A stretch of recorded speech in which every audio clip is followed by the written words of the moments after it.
তো নমস্কার বন্ধুরা, আপনাদের প্রত্যেককে স্বাগত জানাই আমার ইউটিউব চ্যানেলে।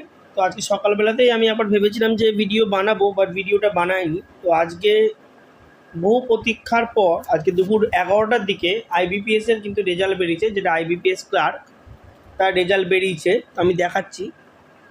আপনারা IBPS.in ক্লিক করবেন।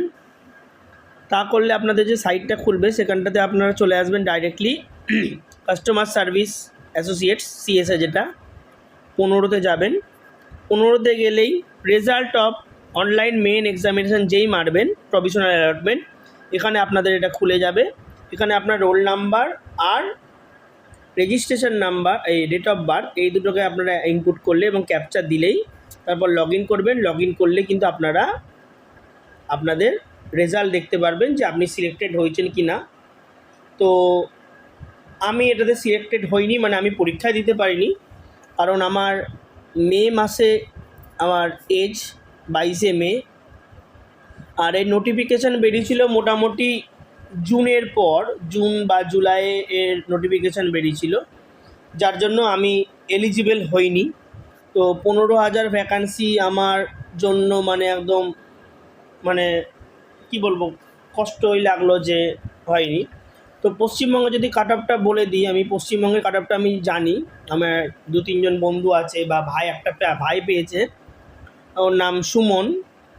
তো ওর সাথে আমার এসবিআই ক্লার্কের ওয়েটিং লিস্টেও আমার সাথে ছিল। আমার 2.25 ছিল, ওর 2.5 ছিল। তো ওর জীবনটা আজকে শুধরে গেছে। ও ইন্ডিয়ান ব্যাংক পেয়েছে আজকে। আমি ওকে ফোন করেছিলাম, ও আমাকে বললো যে দাদা ইন্ডিয়ান ব্যাংক পেয়ে গেছি আমি। তো ওর জীবনটা পাল্টে গেছে আজকে। তো আপনারা এইভাবে আপনাদের কাট অফটা চেক করতে পারবেন যদি আপনারা কেউ পরীক্ষা দিয়ে থাকেন। বা আপনারা একটা কাজ করবেন, আপনারা লিখবেন IBPS ক্লার্ক কাট অফ, এরকম করে লিখবেন, জাস্ট গুগলে সার্চ করবেন। তো এখানটায় যে কোনো সাইট খুলবেন কাট অফ মার্কসের, আমি দেখে দিই। এখানে আমার চেক করা নেই। তো এটা যত সম্ভব প্রভিশনাল অ্যালটমেন্টের, এটা আজকের, এটা মেন্স মিনিমাম কাট অফ, হ্যাঁ এটাই হয়েছে। তো আন্দামান নিকোবরে 35 আর ওবিসিতে 35, সেমই 70 গেছে। অন্ধ্রপ্রদেশে গেছে 46 আর ওবিসিতে 46 সেম। অরুণাচল প্রদেশে 33, ওবিসিতে ভ্যাকান্সি ছিল না, এসটিতে 26। আসামের ক্ষেত্রে 39 এবং ওবিসির ক্ষেত্রে 34.75, মানে 69.5 গেছে আসামে। এবং জেনারেলের কাট অফ গেছে 39.25, মানে 78.50। আসামের কাট অফ অনেকটাই কম গেছে। বিহারের কাট অফটাও বেশ কম গেছে, 84 গেছে।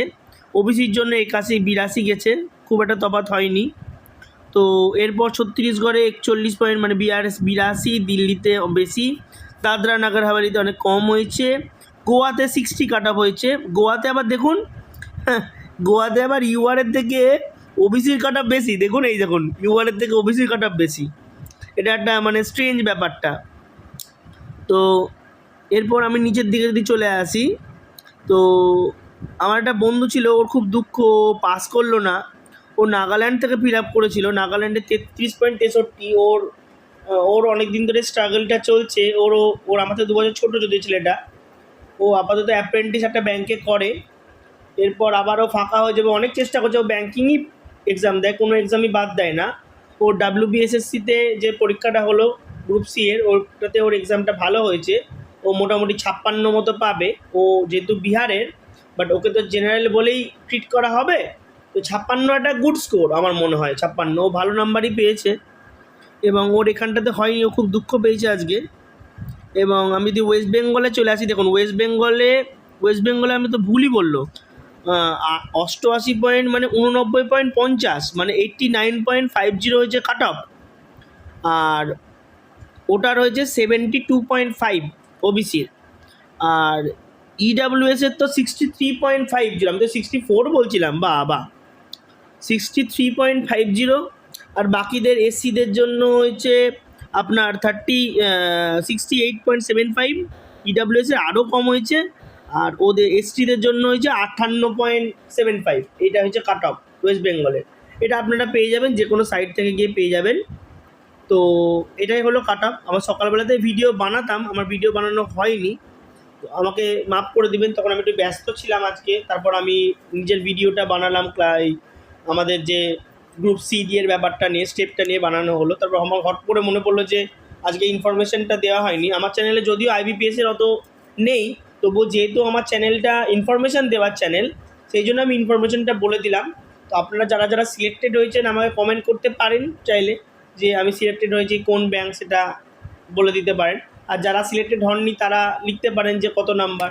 এবং রিজার্ভ লিস্টের মধ্যেও প্রবিধান থাকে যে 2 নম্বরের কাছাকাছি প্রায়, মানে অ্যাভারেজে টোটাল 2 নম্বরের কাছাকাছি 2, 2.5, 3 নাম্বার অবধি মোটামুটি রিজার্ভ লিস্টে ওরা নিয়ে রাখে। তো আপনারা যদি রিজার্ভ লিস্টেও থাকেন আপনাদের চান্সেস অনেক বেশি পেয়ে যাওয়ার, কারণ এবছর ভ্যাকান্সিটা অনেক বেশি।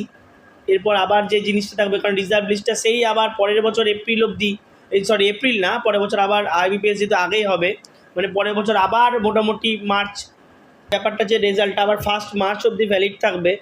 তো আপনাদের অনেকটাই বেনিফিট হবে, 1 বছর যেহেতু ভ্যালিড থাকে। এবার এসবিআই তো খুব বাজে কাজ করলো যে 9 না 10 মাস হয়ে গেল, পুরোপুরি শেষ করে দিল। নাহলে হিসাব মতো জুন যদি হতো, 11 মাস করলে মে মাস অবধি অ্যাটলিস্ট করার যদি হতো নর্মাল প্রসিডিওর, তাহলে হয়তো বা আমার এবছর হয়ে যেতে পারতো। কিন্তু কোনো ব্যাপার না, কী করার আছে, যেটা না হওয়ার সেটা তো আর জোর করে পাওয়া যায় না। কপালে যেটা না থাকে সেটা জোর করে কখনোই পাওয়া যায় না। সবই আমাদেরকে যে বানিয়েছে, আমাদেরকে যে সৃষ্টি করেছে, তারা কিছু না কিছু তো করে দিয়েছে। আপনাকে at the end of the day আপনাকে বিশ্বাস করতেই হবে, মানতেই হবে। কারণ আপনি যতই চেষ্টা করুন, লাস্টে কিছু না কিছু করে ভুল হয়েই যায়। আমি যে সিলি মিস্টেকটার কথা বলেছিলাম, সেই সিলি মিস্টেকটা যদি আমি ভুল না করতাম, তাহলে আমি হয়তো ফার্স্ট ওয়েটিং লিস্ট বা মেরিট লিস্টে চান্স পেতাম। ঠিক আছে, কোনো ব্যাপার না, কী করব, যেটা হয়ে গেছে সেটা তো আরও কিছু বলা যায় না। তো আপনারা যারা হয়েছে বা হয়নি তারা আমায় কমেন্ট সেকশনে বলতে পারেন। তো পরবর্তী ভিডিওতে আবার দেখা হচ্ছে। তো ধন্যবাদ। ভিডিওটি ভালো লাগলে সাবস্ক্রাইব করবেন। পরবর্তী ভিডিওতে আবার দেখা হচ্ছে।